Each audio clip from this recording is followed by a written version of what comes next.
Available है। पिछली बार भी हमने बताया था, हमने अखबारों में भी इसका प्रचार किया है। ये इम्पॉर्टेंट है, इससे लोग देख सकते हैं, या चुनाव मोबाइल ऐप है हमारा, उससे भी देख सकते हैं। स्ट्रांग रूम मतदान केंद्रों एवं मतगणना स्थलों पर आवश्यक सुरक्षा व्यवस्था रहेगी। सेक्टर जोनल मजिस्ट्रेट्स रहेंगे। आयोग मुख्यालय में एक कंट्रोल रूम हमने बनाया है, जहां पर राउंड द क्लॉक लोग अपनी शिकायत कर सकते हैं। इसका नंबर नोट कर लीजिए सभी लोग, 0755 255 1076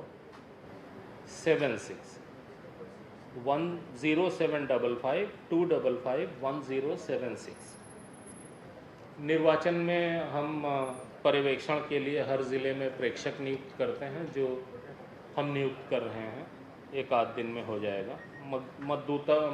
मतदाता जागरूकता के लिए बहुत सारी गतिविधियों का हम आयोजन करते हैं, वो कंटिन्यूअसली चालू रहेंगे। अभी जैसे ही हम तिथि बोलेंगे, जब तक नहीं बोल रहे हैं तब तक दिक्कत नहीं है, जैसे ही तिथि बोलेंगे वैसे ही आदर्श आचरण संहिता लागू हो जाएगी, जो केवल पंचायत क्षेत्र के लिए होगी। अर्बन बॉडी के लिए तब लागू होगी जब हम अर्बन का इलेक्शन डिक्लेयर करेंगे। निर्वाचन के दौरान मतदाताओं को प्रभावित करने संबंधी घटनाओं पर नियंत्रण के लिए आयोग आदर्श आचरण संहिता जारी करता है, जो निर्वाचन कार्यक्रम जारी होने के साथ ही प्रभावशील हो जाती है। आदर्श आचरण संहिता निर्वाचन परिणाम घोषित होने तक प्रभावशील रहेगी। कई लोग समझते हैं कि वोटिंग हो गई और आचरण संहिता खत्म हो गई, तो ऐसा नहीं होता। जब रिजल्ट डिक्लेयर हो जाते हैं तब मॉडल कोड ऑफ कंडक्ट खत्म होता है। ये जो आदर्श आचरण संहिता के प्रावधान हैं, ये राजनीतिक दलों, अभ्यर्थियों, शासकीय विभागों, कर्मियों और त्रिस्तरीय पंचायतों के पदाधिकारियों और कर्मचारियों पर भी लागू होंगे। यद्यपि पंचायत निर्वाचन गैर दलीय आधार पर होता है, लेकिन फिर भी सभी राजनीतिक दलों पर आदर्श आचरण संहिता लागू होती है। निर्वाचन के दौरान अगर किसी को सभा, रैली या जुलूस करनी है तो उसे सक्षम अधिकारी से अनुमति लेनी होगी। बिना अनुमति के कोई भी सभा, जुलूस, रैली ये सब अवैध माने जाएंगे। मतदान समाप्ति के समय से 48 घंटे पहले की कालावधि के दौरान सार्वजनिक सभा, जुलूस, रैली ये सब नहीं अलाउड होंगे। जो पहले से हमने बताया था कि ये निर्वाचन 3 चरणों में संपन्न होंगे। तीनों चरणों के लिए निर्वाचन की सूचना एक साथ दिनांक 30/5/2022 को संबंधित कलेक्टर एवं जिला निर्वाचन अधिकारी द्वारा जारी की जाएगी। यानी 30 तारीख को सारे कलेक्टर 52 ज़िलों के वो एक साथ निर्वाचन की सूचना का प्रकाशन करेंगे। पहले फेज़, दूसरे फेज़, तीसरे फेज़, तीनों फेज़ की निर्वाचन की सूचना का प्रकाशन एक साथ होगा। समस्त चरणों के नाम निर्देशन पत्र भी दिनांक 30 से ही लिए जाएंगे।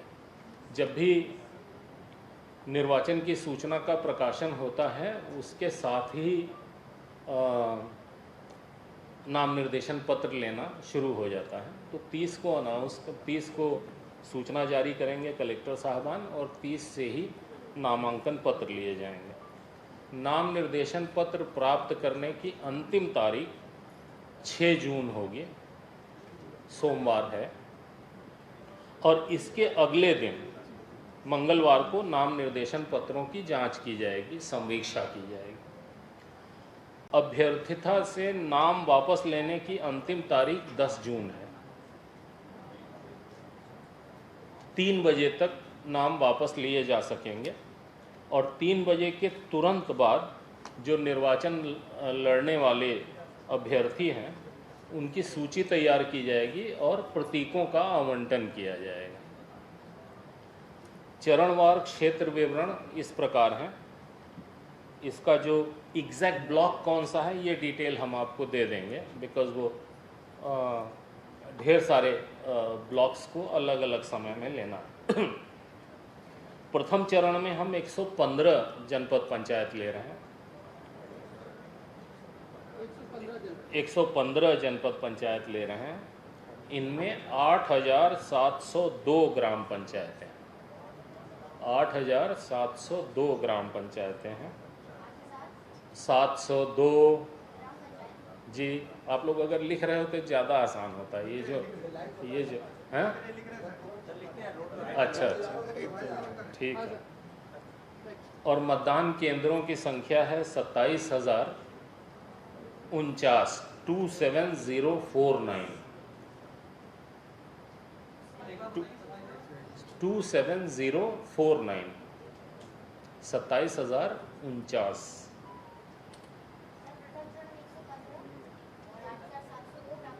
जी, दूसरे चरण में 106 जनपद पंचायतें हैं और ग्राम पंचायतों की संख्या है 7661। 7661, ये इस प्रकार हम मोबाइल वालों की सुविधा के लिए पढ़ा रहे हैं।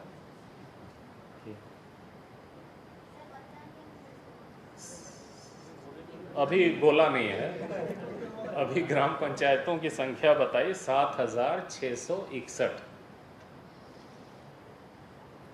ठीक है।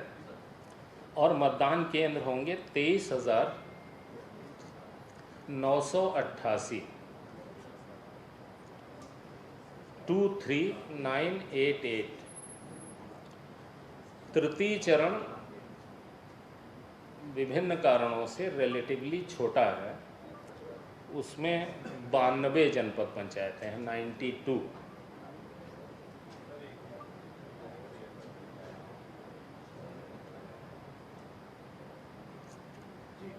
तृतीय चरण में 92 जनपद पंचायतें हैं और 6,649 ग्राम पंचायतें हैं, 6649।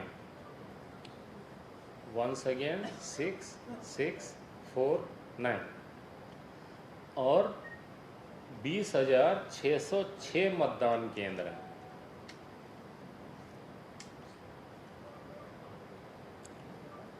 बीस 20,606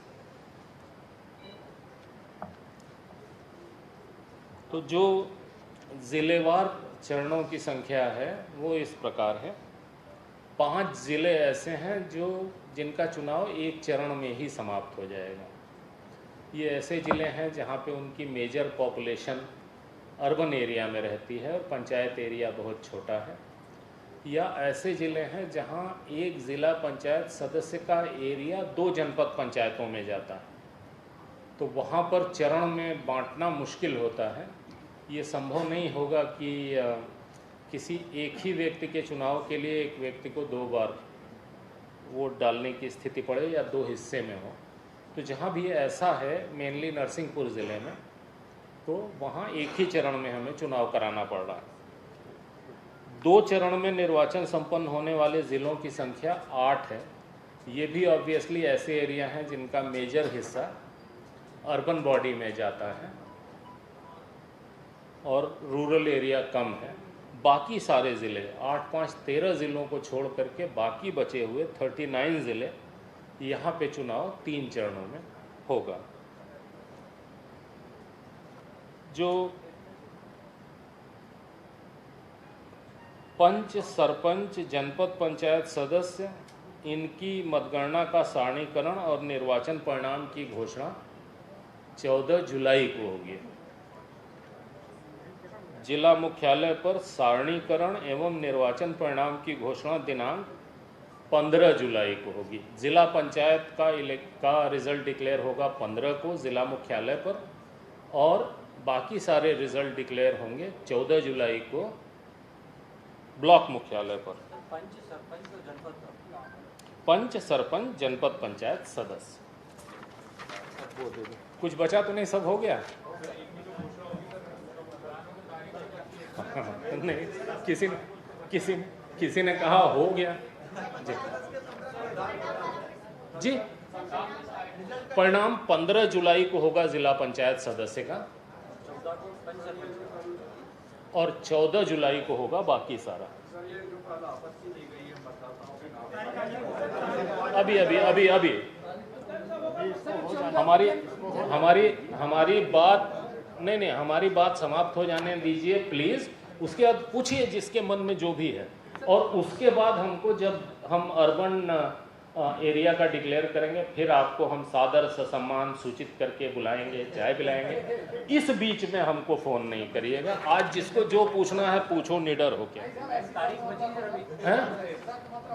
बिकॉज बहुत हमारे पास कठिन काम बचा है। 1 तारीख तक पूरा अर्बन सेट करना।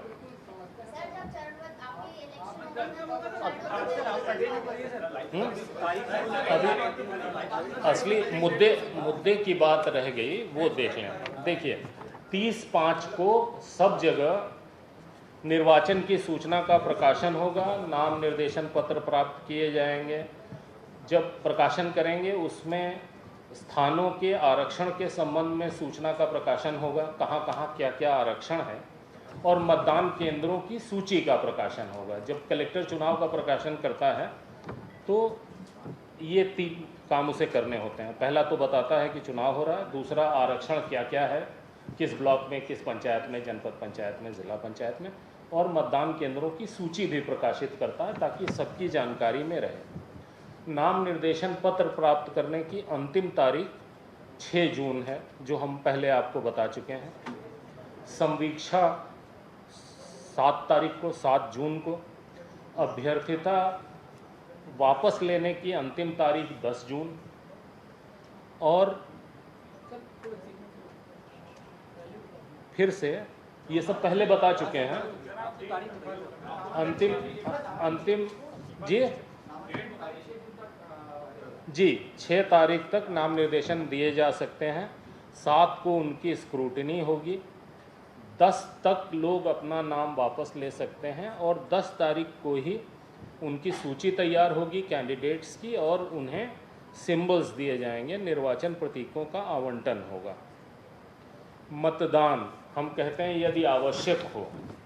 यदि आवश्यक हो का अर्थ ये होता है कि जो हमें 3,63,000 पंच चुनने हैं, इनमें बहुत बड़ी संख्या में पंच बिना निर्वाचन के आते हैं, इसलिए वहाँ निर्वाचन नहीं किया जाता। निर्वाचन यदि आवश्यक हो का अर्थ ये है। पहला राउंड 25 जून को, 25 जून को। दूसरा राउंड 1 जुलाई को।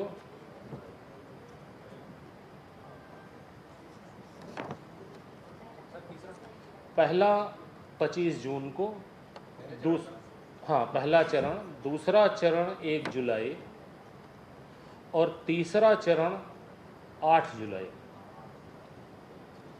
तो यानी ये जो वोटिंग है पंचायत की वो 8 जुलाई को संपन्न हो जाएगी। इसके बाद जो मतगणना है, जो मतदान केंद्र पर होगी, वो उसी दिन होगी। तो जहाँ 25 को वोट है 25 को मतगणना होगी, 1 को वोट है 1 को होगी, 8 को वोट है 8 को होगी। उसके बाद जो प्रथम चरण है उसकी जो मतगणना विकासखंड मुख्यालय पर होनी है वो 28 तारीख को होगी, 28 जून को। कहीं की भी, मतलब कुछ ज़िले ऐसे हैं जो कहते हैं कि हमारी सारी पंचायत सारी विकासखंड मुख्यालय पे करेंगे। जहाँ पे थोड़े law and order issues historically ज़्यादा होते हैं, वहाँ ज़िले रिक्वेस्ट करते हैं कि हमारी पूरी आप विकासखंड मुख्यालय पर ही करिए, पंचायत में नहीं करिए। तो जहाँ जैसा डिस्ट्रिक्ट एडमिनिस्ट्रेशन या पुलिस या लॉ एंड ऑर्डर मशीनरी मांगती है, हम उस तरीके की व्यवस्था करते हैं ताकि बहुत अच्छे वातावरण में बिना लॉ एंड ऑर्डर की समस्या पैदा हुए चुनाव हो सकें। तो विकासखंड मुख्यालय पर जो मतगणना होगी वो पहले राउंड की 28 को, दूसरे राउंड की 4 जुलाई और तीसरे राउंड की 11 जुलाई। यानी जो भी वोटिंग का दिन है उससे 3 दिन लेकर के आप डेट ले सकते हैं। 25 के लिए 28, 1 के लिए 4, 8 के लिए 11।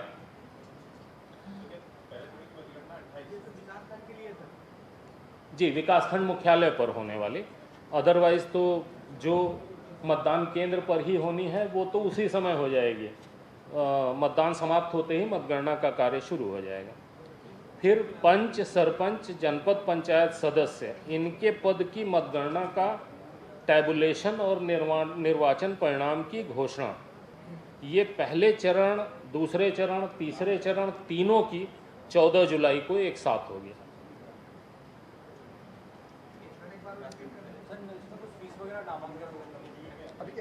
अभी बात खत्म हो जाने दो श्रीमान, ठीक है।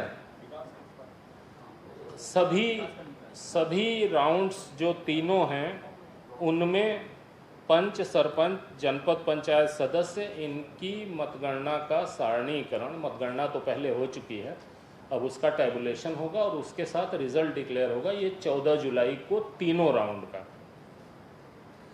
और जिला पंचायत सदस्य के लिए तीनों राउंड का 15 तारीख को, 15 जुलाई को, ठीक है। 15 जुलाई को इलेक्शन पूरी तरीके से संपन्न हो जाएगा। 8 जुलाई को पूरी वोटिंग समाप्त हो जाएगी। सर, मतगणना सेम डे हो जाएगी लेकिन चुनाव परिणाम एक साथ ही घोषित होंगे जी। अब सर वो फीस वगैरह मतदाता सूची वाला बताएंगे क्या मतदाता सूची? प्रश्न पूछिए। सर, नामांकन की फीस क्या रहेगी सर अलग-अलग? देखिए, जो मतदाता सूची है, मतदाता सूची बनाने का जो तरीका है वो मतदाता सूची बनाता है इलेक्शन कमीशन ऑफ इंडिया। हम उस मतदाता सूची को अर्बन बॉडी और रूरल बॉडी के हिसाब से तैयार करते हैं। सेम मतदाता सूची है जो हम यूज़ करते हैं। सर, जो उम्मीदवार होंगे उनको कुछ एफिडेविट वगैरह देने? भाई, एक प्रश्न का जवाब दे दें। हम भाग नहीं रहे, हम यहीं स्थापित हैं, आपके प्रश्नों के उत्तर दे दें तो हम उसी को यूज़ करते हैं और अपनी ज्योग्राफी के हिसाब से हम उसे रीएडजस्ट करते हैं। अब ये प्रकाशित होती है और इसके बाद हम सबसे ऑब्जेक्शन इनवाइट करते हैं। प्लस हमारी, अभी हमने बताया कि हमारी वेबसाइट है, वहाँ पे भी मतदाता सूची आदमी चेक कर सकता है। तो मतदाता सूची का हमने प्रकाशन किया, आपसे आपत्ति मांगी हमने, आपने आपत्ति नहीं दी। आज हम इलेक्शन डिक्लेयर कर रहे हैं, कल आप हमारे पास आओ कि मतदाता सूची गलत है। किसकी गलती है? मतलब अगर हम मतदाता सूची को फाइनल नहीं करेंगे तो ये अनंत हो जाएगा। इसे मतलब लॉजिक की भाषा में फैलेसी एड इन्फिनिटम कहते हैं। फैलेसी एड इन्फिनिटम, सॉरी, इस पे टाइम नहीं वेस्ट करता। ऐसी चीज़ जो अनंत काल तक चलेगी, कभी ख़त्म ही नहीं होगी।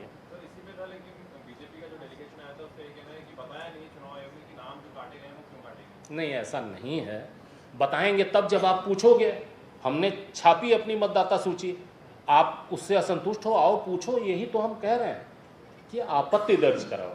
इसके बावजूद जो शिकायत मिली है उसकी हम जांच करेंगे। अगर वो सही पाई गई तो जहां तक सुधार करना है सुधार भी करेंगे। मतलब हम उसके लिए हमेशा तैयार हैं, लेकिन शिकायत करने वाले को ये ध्यान रखना चाहिए कि मतदाता सूची प्रकाशित की जाती है, टेंटेटिव मतदाता सूची होती है। मतदाता सूची फाइनल नहीं होती तब तक जब तक कि आपत्ति की सुनवाई के लिए समय न दिया जाए, सारी आपत्तियों का निराकरण नहीं कर दिया जाए।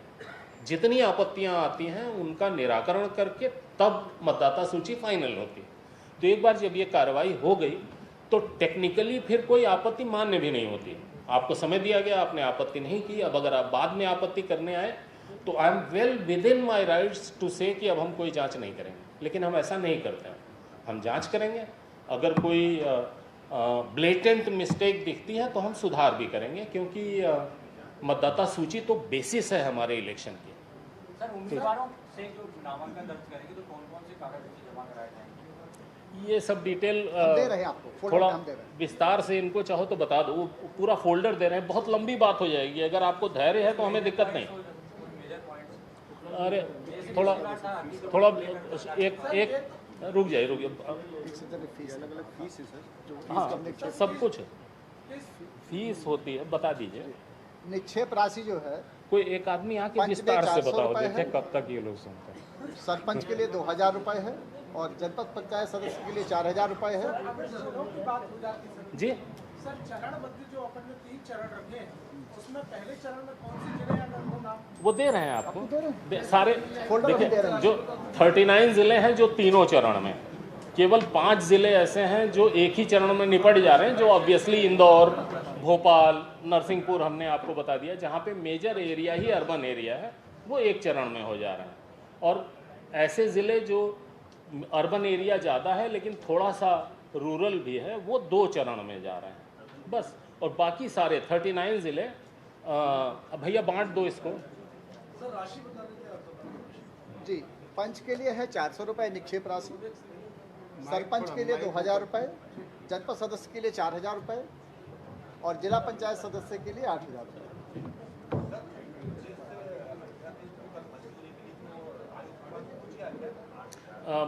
मेरी आ गया, कल आ गया।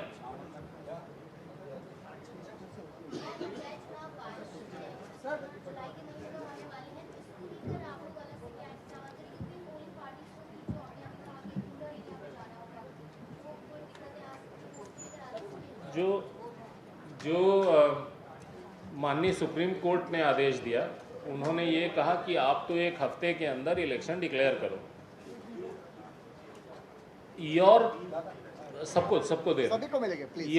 Your programme can be modified as and when any exigency arises.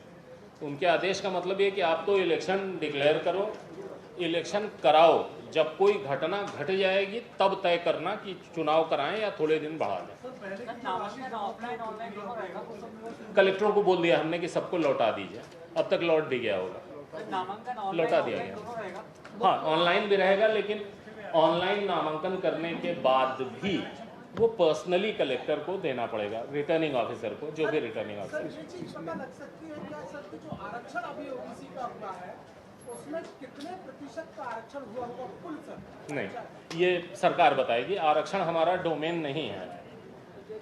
अभी जो आरक्षण है वो राज्य शासन करती है, और जो आज हम डेट अनाउंस करेंगे और 30 तारीख को जब कलेक्टर प्रकाशन करेगा तो प्रकाशन में वो ये बताएगा कि आरक्षण की क्या स्थिति है, और जो आरक्षण का परसेंटेज है वो ज़िलेवार, जनपद पंचायतवार, अलग अलग जगह अलग अलग है।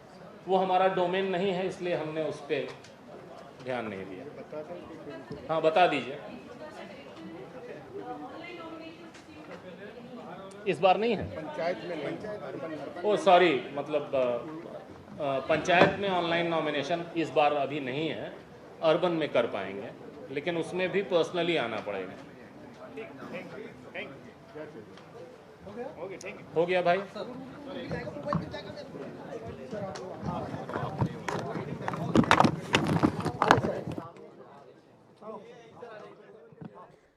तो पंचायत चुनाव की तारीखों का ऐलान हो गया है। सीधा प्रसारण हम आपको दिखा रहे थे, जहां पर आपको बता दें कि 3 चरणों में यहां वोटिंग होगी। पहला चरण 25 जून को होगा और इसके बाद दूसरे चरण की वोटिंग 1 जुलाई को होगी। वहीं तीसरे चरण की अगर बात करें तो 8 जुलाई को यहां पर वोटिंग होनी है। तो पंचायत चुनाव की तारीखों का ऐलान कर दिया गया है। 3 चरणों में पंचायत चुनाव संपन्न होंगे। वहीं आगामी 30 तारीख से नामांकन की प्रक्रिया शुरू हो जाएगी और वहीं 6 जून तक नामांकन की प्रक्रिया खत्म होगी। 10 जून तक नाम वापसी होगी और 6 जून तक नामांकन की प्रक्रिया यहां पर खत्म हो जाएगी। 7 जून को नामांकन की जांच की जाएगी और वहीं 10 जून तक नाम वापसी की प्रक्रिया यहां पर होनी है। 3 चरणों में पंचायत तारीखों के ऐलान यहां पर हो चुके हैं। पहले चरण की वोटिंग 25 जून को, दूसरे चरण की वोटिंग 1 जुलाई को, वहीं तीसरे चरण की वोटिंग 8 जुलाई को यहां पर होनी है। तो पहले चरण में 115 जनपद पंचायत में चुनाव यहां पर होने हैं। दूसरे चरण में 106 जनपद पंचायत का चुनाव यहां पर संपन्न होगा। तीसरे चरण की अगर बात करें तो 92 जनपद पंचायत का चुनाव यहां पर संपन्न होना है। तो एक एक करके बारीकी से जानकारी यहां पर दी गई है कि किस प्रकार से क्या कुछ प्रक्रिया रहने वाली है। तारीखों का ऐलान कर दिया गया है।